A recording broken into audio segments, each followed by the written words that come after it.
toll nañu jamono ji nga xam ni les jeunes disent Barça Barsaq loolu di tekki ni dem nañu ba jàpp ni Sénégal ni ñu fi nekkee moo gën a sax metti li nga xam ni moom la ñuy fekki feneen.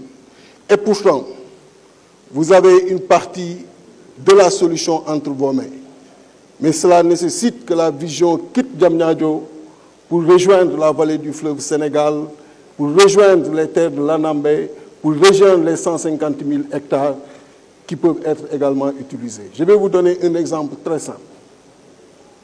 Les 10 dernières années, vous pouvez vérifier les chiffres, à part cette année, vous avez la facture céréalière qui est entre 200 et 300 milliards concernant les importations.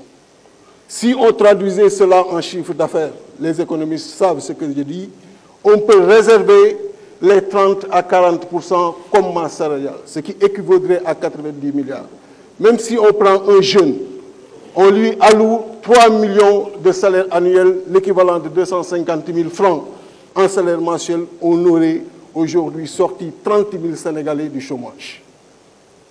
Donc, on est en train de sortir des devises, d'enrichir d'autres, alors qu'on a la possibilité de l'utiliser à l'intérieur pour régler la question du chômage, mais pour également régler la question de la souveraineté alimentaire.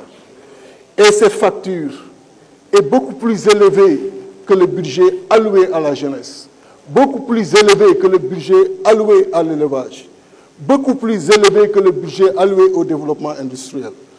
Comment peut-on comprendre, chers collègues, qu'après 60 ans d'indépendance, que 60% de nos compatriotes restent encore au niveau 1 du classement des besoins de la pyramide de Maslow? Ils ont aujourd'hui des préoccupations de ventre et des ventres exposés aux cours mondiaux.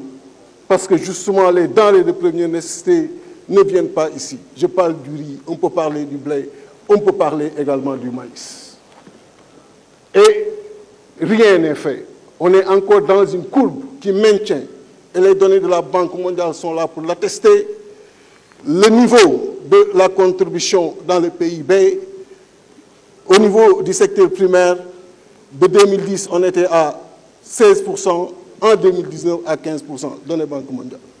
Là où les services sont encore à 50 et 60%. En bon mathématicien, je dirais tout simplement qu'il urge, si cette fonction est la fonction X, d'appliquer la fonction 1 sur X pour que justement l'agriculture soit le moteur du développement, mais soit également une agriculture pourvoyeuse d'emplois.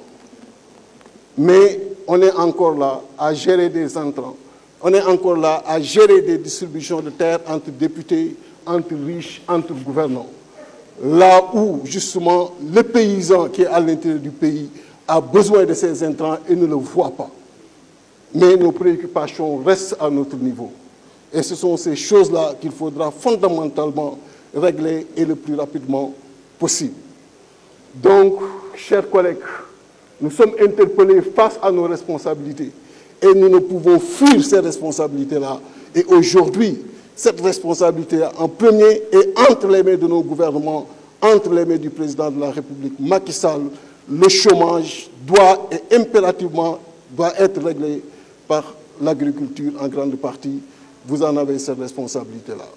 Donc, il faudrait que cette vision, je l'ai dit tout à l'heure, quitte Diamniadio et rejoigne la vallée du fleuve Sénégal, l'Anambé, pour que ces terres soient exploitées et nous détacher du manque de souveraineté qui nous a brutalement aujourd'hui mis devant nos faiblesses quand la Covid est arrivée.